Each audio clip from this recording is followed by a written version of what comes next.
Saludos y bienvenidos al abanico de Teleelch. Ya saben que a mí me gusta salir a la calle y hoy lo hemos hecho para promocionar la salud, y qué mejor forma que hacerlo desde aquí, desde el Hospital Universitario del Vinalopó. Hoy vamos a hablar de los síntomas más comunes que genera el verano, la otitis, los golpes de calor y un nuevo equipo llamado PET-TAC. Pero si les parece, ¿quién mejor que hablarme de todo esto que los profesionales del Hospital Vinalopó? ¡Vamos a ello! Más salud por su bienestar. Más salud para prevenir enfermedades. Más salud, un espacio para la tele del Departamento de Salud del Vinalopó. Ya estamos dentro del Hospital Vinalopó y lo hacemos con uno de los problemas más comunes que suelen ocurrir en verano, como es la otitis. Para ello me encuentro con el doctor Enrique Monerris, él es jefe de otorrinolaringología y bueno, vamos a preguntarle qué es eso de la otitis. Muy buenas, Enrique. Buenas. Para aquellas personas que sepan más o menos lo que es, pero no sepan ponerle una definición exacta, ¿qué es la otitis? La otitis es una inflamación, una infección del conducto auditivo externo. Me imagino que nos referiremos a la otitis de verano, que es la del conducto auditivo externo, y habitualmente suele ser mucho más frecuente en verano. De hecho, se llama también la otitis del nadador, porque se debe sobre todo a los baños en agua. ¿Y cuáles son los síntomas? Pues normalmente se produce un dolor en la zona de la oreja, en la zona del cartílago que está delante, del trago, que un signo característico es que al presionarlo me duele. Hay también molestias al masticar porque se mueve la oreja, puede haber sensación de humedad o incluso supuración y sensación de oído taponado con leve dolor o un dolor moderado. ¿Y cuál sería, yo creo, el método para evitar tener esta otitis en verano? Bien, en principio la cera que tenemos en el oído, el objetivo que tiene es protegernos por el pH que tiene de las infecciones. Entonces, tener poca cantidad de cera viene bien. El tener tapones de cera ya no es tan beneficioso. Entonces, lo correcto sería pues intentar no manipularnos los oídos para no hacer lesiones, ni impactar la cera en la parte más profunda del conducto, y a la hora de los baños pues tener los oídos lo más limpios posibles. ¿Y hay algún método recomendable como son los tapones para las piscinas, por ejemplo, o tú recomiendas otros métodos? Pues los tapones están bien porque evitan la entrada de agua en los oídos, no para todo el mundo, sino para gente que tenga algún problema de oído, tipo perforación o que hayan estado operados del oído, o que tengan predisposición para las infecciones. Previamente yo creo que sí que sería, antes del verano, pues una revisión, sobre todo en pacientes que suelen tener tapones. Y entrar en el verano con el oído limpio y sobre todo no manipularse ni con bastoncillos ni nada. Y aparte usar los tapones si lo necesitan, no es necesario todo el mundo. Claro, y en relación con esto, ¿aumenta la incidencia de otitis en verano? Sí, porque ten en cuenta que esto se influye mucho por el calor y la humedad. Entonces, y en verano pues hace calor, se suda más y estamos más tiempo en el agua. Entonces el epitelio que recubre el conducto auditivo externo se macera y eso favorece que la agresión de las bacterias y los hongos y que se produzca la infección. Y además en los niños, que suele ser también más frecuente, por dos razones. Primero, porque tienen el conducto más estrecho, lo cual es más fácil que quede agua retenida, y segundo, porque está más tiempo en el agua, con lo cual al estar más tiempo en el agua pues se favorece más. Claro, y te iba a preguntar, ¿el tipo de agua influye? Me refiero, si es en piscina, si es en playa, ¿es más probable o es lo mismo el tipo de agua? Influye más en los baños en piscina, sobre todo por el cloro. El cloro, que en el fondo es lejía, altera el equilibrio de la flora bacteriana que tenemos en el conducto. Entonces predispone más a las otitis las piscinas. El agua de mar no tanto, pero sí que es recomendable no bañarse en aguas que estén contaminadas o que estén sucias, porque eso sí que le puede favorecer. Pero puestos a elegir si es más predominante en piscina o en mar, es más predominante en piscina. ¿Y cuando se diagnostica que tienes otitis, aparte del tratamiento que se tiene que seguir, que ahora lo comentamos, no se puede bañar, el oído no puede entrar en contacto con el agua? Una de las condiciones, aparte del tratamiento, es que durante la duración del tratamiento, que suelen ser 5 o 7 días, no le debe entrar agua en el oído. ¿Y cuál sería ese tratamiento? Pues inicialmente la otitis es suficiente tratarlo con gotas que lleven antibiótico y un antiinflamatorio, que suele ser un corticoide. Con eso y que no entre agua. Con eso suele ser suficiente. En ocasiones, si tiene mucho dolor, se puede añadir un antiinflamatorio oral. En las otitis ya más avanzadas habría que añadir un antibiótico por boca, pero en principio con las gotas de oído debería ser suficiente y que no entre agua. Y en casos de infecciones por hongos, que más que doler pican, ahí todavía es más importante que el oído esté seco porque los hongos aprovechan la humedad para crecer. Y a veces también es conveniente utilizar gotitas de alcohol boricado, que esto es una preparación en farmacia, justo después de los baños para evitar que proliferen. Enrique, pues para terminar lo que es la entrevista, ¿alguna recomendación? Repetir un poquito para aquellas personas que no lo hayan escuchado bien para prevenir la otitis que es tan común ahora en verano.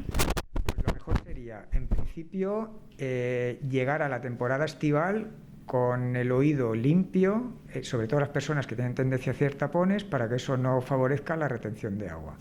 Intentar bañarnos en aguas que no estén sucias o contaminadas, no manipularnos los conductos auditivos con bastoncillos, con clips, con horquillas, con nada, porque esto puede, aparte de impactar el tapón de cera, hacer heridas en el conducto, que sea una puerta de entrada.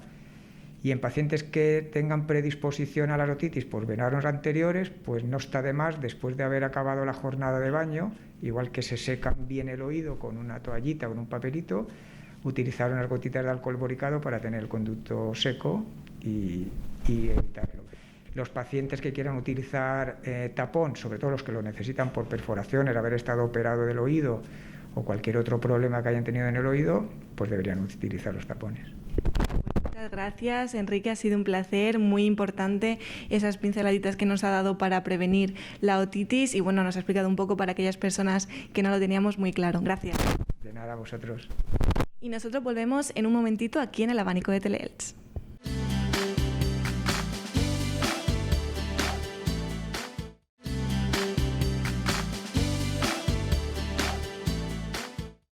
Continuamos en el Hospital Universitario del Vinalopó y lo hacemos con el doctor Blas Jiménez. Él es jefe de urgencias. Muy buenas, Blas.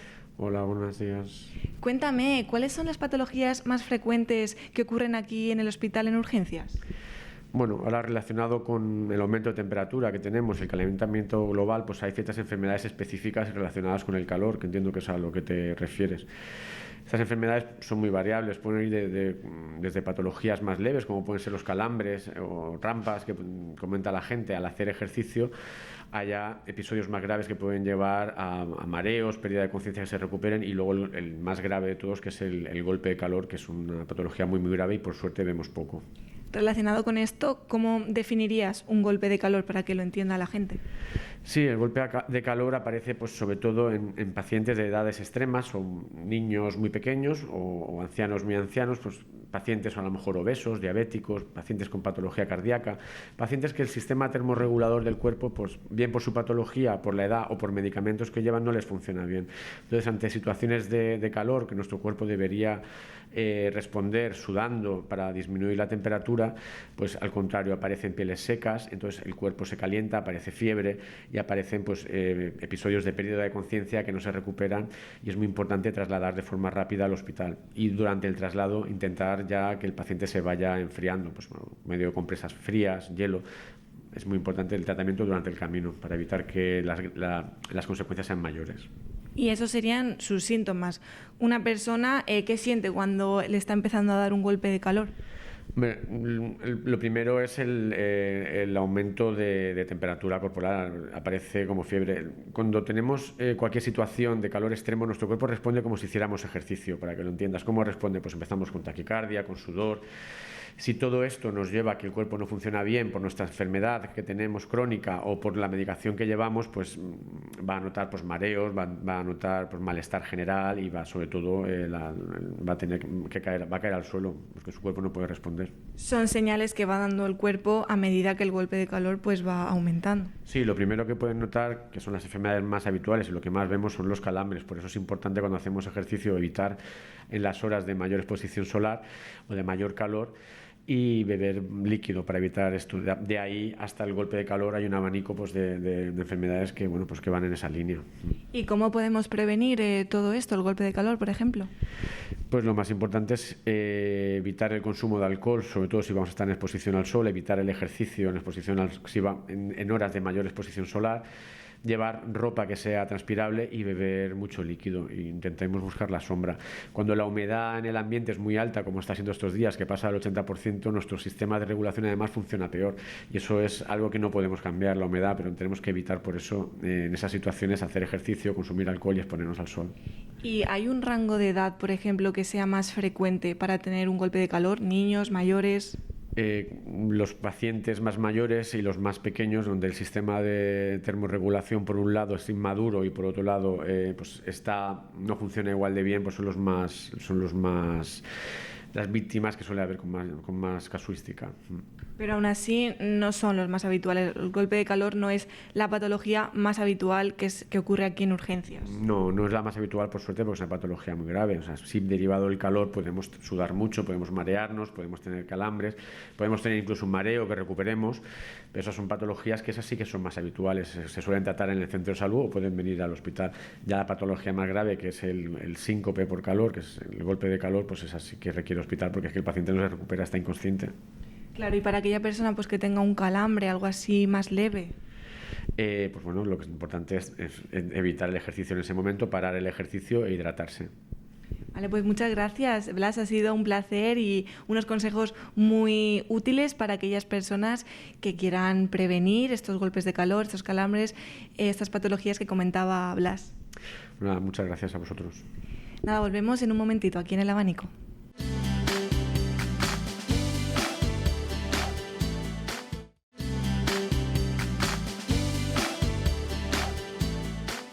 Continuamos con el doctor González, él es jefe de medicina nuclear. Muy buenas. Hola, buenos días, ¿qué tal? Para empezar, una curiosidad, ¿qué es la medicina nuclear? Es la pregunta que siempre me suelen hacer y siempre contesto lo mismo, es la gran desconocida. Y digo que es la gran desconocida porque es una especialidad médica que no está en todos los hospitales, solamente está en hospitales que tienen cierto grado de tecnología. Y por eso es algo que el público en general, el paciente, pues no suele saber qué es lo que es. Básicamente la medicina nuclear es una especialidad médica en la que nos dedicamos a realizar estudios de imagen. Para realizar estos estudios de imagen inyectamos una especie de fármaco, un trazador que emite un poquito de radiación que es el que nos va a permitir obtener la imagen. Las pruebas que hacemos no son para nada perjudiciales, no son dañinas, no son peligrosas porque toda la dosis que se administra al paciente está ajustada al peso y a las características de cada uno de ellos. Y son pruebas que, como he comentado, sencillas de hacer, que no producen ningún tipo de daño y el paciente pues las puede aceptar bastante bien. ¿Y para qué serviría un estudio de imagen? Pues los estudios que hacemos en medicina nuclear prácticamente abarcan la gran mayor parte de todas las patologías que actualmente tenemos. Actualmente hay 2 equipos disponibles o 2 técnicas disponibles, lo que es la medicina nuclear convencional, con el SPECT, TAC o gamma cámara, que son los estudios más básicos. Ahí podemos ver cómo funciona, por ejemplo, el sistema renal, cómo funciona el corazón, cómo funcionan los pulmones. Y luego los estudios PET-TAC, que es la última tecnología que se ha incorporado dentro de la medicina nuclear en el campo del diagnóstico por imagen, que son estudios que en un 90-95% de las ocasiones va destinado a paciente oncológico, a paciente que tiene cáncer o que se sospecha que lo pueda tener.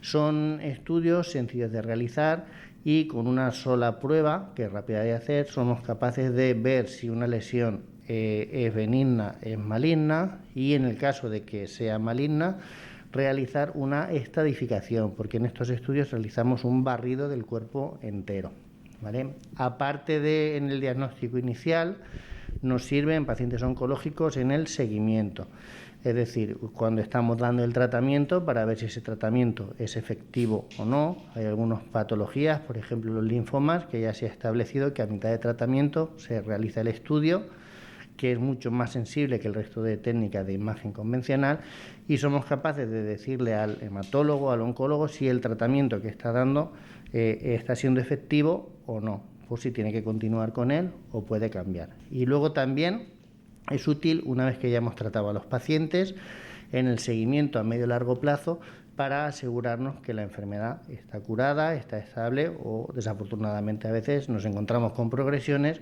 y si las detectamos antes somos capaces de tratarlas antes, con lo que el grado de éxito puede ser mayor. Una manera más rápida, ¿no? de encontrar ese tipo de patologías y bueno, ver si ese tratamiento funciona, si hay que cambiarlo. Efectivamente, es una forma más precoz de detectar cómo se está desarrollando o si el tumor está estable. El otro campo de aplicación, que en los próximos años va a sufrir un gran avance, está dentro del ámbito de la neurología. ¿Vale? Aquí lo vamos a emplear sobre todo para valorar lo que son los cuadros degenerativos. El paciente tiene una sospecha de que tenga un Alzheimer, para ayudar al diagnóstico, ayudarle al neurólogo a afianzar ese diagnóstico y poder aplicar el tratamiento que él considere oportuno, y también en algunos trastornos del movimiento. ¿Y qué tipo de pacientes se pueden beneficiar de estas tecnologías nuevas que han aparecido? Pues, como he dicho al principio, prácticamente cualquier paciente que tenga un proceso oncológico y pacientes con patología neurológica, siempre previa selección precisa por parte del médico responsable, parte del neurólogo, parte del oncólogo, parte del hematólogo, y también hay algunos otros casos cuando tenemos una sospecha de una infección, de un proceso inflamatorio, que también podría ser útil. ¿Y han aumentado el número de exploraciones tras tener este equipo? Pues sí, no lo hemos comentado antes, pero lo comentamos ahora. A principio de año sustituimos el equipo que teníamos. En el Hospital Universitario del Vinalopó comenzamos con la medicina nuclear en el año 2011, exactamente el día 20 de mayo del 2011. Entonces, ahí comenzamos con una gamma cámara SPECT y con un PET-TAC, y fuimos el primer centro público de la provincia de Alicante en contar con la tecnología PET-TAC. ¿Qué es lo que ocurrió? ¿Qué es lo que ha ocurrido desde 2011 hasta ahora? Pues que hemos realizado estudios a pacientes que pertenecen al departamento 24, al departamento de Elche Crevillente Salud, y también, al ser el único centro que contaba con el PET-TAC público, pues hemos dado cobertura a prácticamente el 80% de la provincia de Alicante. Más adelante, el Hospital de San Juan puso en funcionamiento dentro de su servicio de medicina nuclear de un equipo PET-TAC analógico como el que teníamos nosotros antes, y entonces pues lo que son los pacientes que precisaban de realizarse este tipo de exploraciones se repartían entre los dos centros. Entonces se han beneficiado pacientes de Elche, tanto del departamento 24 como del departamento vecino, general de Elche, pacientes del Hospital de Elda, pacientes de Torrevieja, pacientes de Vega Baja, pacientes de General de Alicante. Somos centro receptor. Algo que nos ha caracterizado siempre es el equipo de profesionales que tenemos, que son capaces de adaptarse a las necesidades que nos van llegando, por así decirlo. Nosotros queremos trabajar respondiendo en tiempo y forma. Si nos piden una prueba para ver si un tratamiento está siendo efectivo, la prueba se tiene que hacer antes de que le tengan que poner el siguiente tratamiento. Si hay un paciente que está pendiente de iniciar una quimioterapia y tenemos que saber si la enfermedad está extendida o no, pues lo tenemos que tener cuanto antes mejor. Entonces, la verdad que estoy orgulloso del equipamiento tecnológico que tengo dentro del servicio de medicina nuclear, pero más que del equipamiento, del equipo de personas que trabajan dentro de medicina nuclear. Sin ellos no sería posible realizar la labor que estamos haciendo. Como he comentado, en un primer momento estábamos haciendo en torno a estudios PET-TAC 2.000-2.500 exploraciones al año, y la previsión es que para este año hagamos más de 6.000 exploraciones PET-TAC. Con el equipo que teníamos antes, imposible de hacerlo porque es una tecnología que era un poco más lenta. Con el equipo actual somos capaces de realizar más estudios en menos tiempo. ¿Qué implica eso? ¿Qué ventajas va a tener esto para los pacientes de nuestro departamento y de los departamentos vecinos con los cuales colaboramos? Pues primero, que dentro de la máquina van a estar menos tiempo, la prueba va a ser menos molesta. Además, este equipo nos permite usar una menor cantidad de radiofármaco, el paciente se va a irradiar un pelín menos, y sobre todo nos va a permitir seguir trabajando como lo hacíamos antes, respondiendo en tiempo y forma. Somos capaces ahora mismo de poder realizar hasta 40-45 estudios PET-TAC en un solo día. La actividad va a picos, Entonces, pues hay que responder. Esa sería la principal diferencia, ¿no? La rapidez y yo también la eficacia, ¿no? De ese equipo PECTAC que habéis introducido en el Hospital Vinalopó. Sí, porque además de la rapidez y que el paciente se lleve menos dosis de radiación, este equipo se caracteriza porque tiene más resolución y más sensibilidad que el otro. Traducido a cristiano, ¿qué quiere decir esto? Pues que somos capaces de ver cosas más pequeñas y con un grado mayor de detalle. Entonces la tecnología pues ha avanzado.